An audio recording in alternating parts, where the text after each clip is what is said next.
Assalamualaikum warahmatullahi wabarakatuh. Hai pemirsa, bagaimana kabar kalian hari ini? Semoga selalu diberikan kesehatan, dan saya doakan kalian hari ini dimudahkan rezekinya, dan yang sakit semoga segera diangkat penyakitnya amin. Beda pendapat di kasus Subang, kubu Yosef singgung musuh berbahaya, Danu sebut pembunuhan berencana. Namun sebelum kita bahas mohon dukung channel ini, dengan cara tekan tombol like dan subscribe, biar kami lebih semangat menyajikan berita-berita terupdate. Kalau sudah mari kita lanjut. Ada perbedaan pendapat antara kubu Yosef dan kubu Danu soal kasus pembunuhan ibu dan anak di Subang. Pengacara Yosef Hidayat dan Yoris Raja Amanullah, Rohman Hidayat, menyinggung soal musuh paling berbahaya dalam kasus Subang. Sedangkan kuasa hukum Muhammad Ramdhanu alias Danu, Ahmad Taufan Sudirjo, yakin ini adalah kasus pembunuhan berencana. Seperti diketahui, Yosef dan Danu merupakan saksi kunci dalam kasus pembunuhan yang menimpa Tuti Suhartini dan Amalia Mustika Ratu ini. Sudah hampir 6 bulan berlangsung, tapi pelaku pembunuhan ibu dan anak di Subang belum terungkap. Polda Jabar juga telah memeriksa 100 lebih saksi. Jumlah saksi ini meningkat tajam dibandingkan ketika sketsa terduga pelaku dirilis pada akhir tahun lalu. Pengacara Yosef, Rohman Hidayat pernah menyinggung saksi hingga kliennya. Hal ini berkenaan dengan tanggapan dirinya sebagai kuasa hukum yang dilematis mendampingi saksi atau jika klien berbohong. Hal ini diungkapkan Rohman Hidayat saat berbincang dengan Kepala Desa Jalan Cagak, Indra Zainal di kanal YouTube-nya, dikutip Kamis, tanggal 10 Februari tahun 2022. Dalam kesempatan itu, Rohman Hidayat, kuasa hukum Yosef tersebut terang-terangan menyinggung jika kliennya berbohong dalam menyampaikan keterangan sebagai saksi. Rohman mengatakan menghadapi kasus menurutnya musuhnya bukan berseberangan dengannya. Menurutnya sejatinya musuhnya yang dianggap paling berbahaya itu tak lain kliennya yang berbohong atau tak jujur.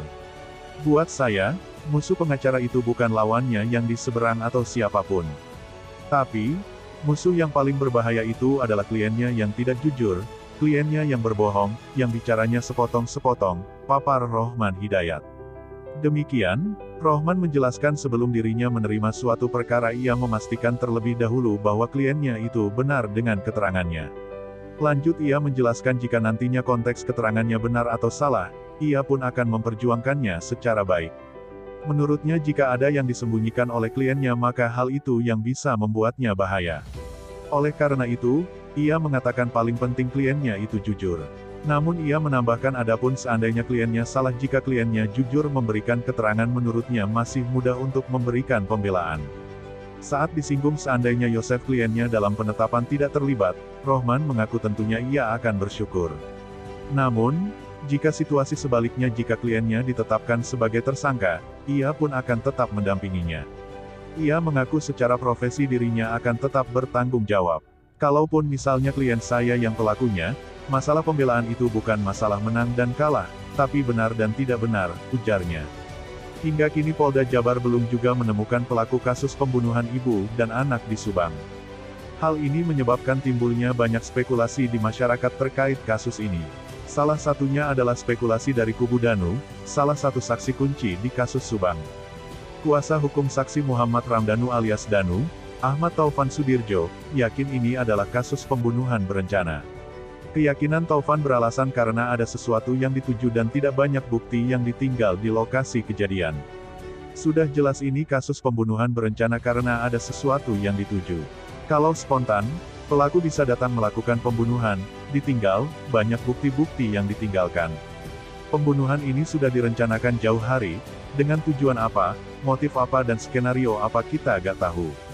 Tapi sudah jelas pembunuhan berencana, kata Taufan dikutip dari channel YouTube Freddy Sudaryanto Sport, Rabu, tanggal 2 Februari tahun 2022. Taufan menduga pembunuhan itu direncanakan berapa bulan sebelumnya. Selain ada eksekutor atau pelakunya, juga ada aktor intelektual yang menyuruh, mensupport atau membayar pelaku. Bagi oknum yang memudahkan pelaku itu bagian perencanaan sehingga masuk kategori kelompok pembunuhan berencana, ungkapnya tanpa mau menuding siapa saja pihak-pihak yang dicurigai. Terkait pembunuhan berencana ini, tersangka nantinya bisa dijerat pasal 340 KUHP yang ancaman hukuman mati atau sekurang-kurangnya seumur hidup atau 20 tahun penjara. Hukuman ini jauh lebih berat dibandingkan pembunuhan biasa yang diatur di pasal 338 KUHP dengan ancaman hukuman pidana maksimal 15 tahun penjara. Nah, gimana menurut kalian? Terima kasih telah menyimak video kami. Nantikan video-video terbaru selanjutnya hanya di channel UP Info.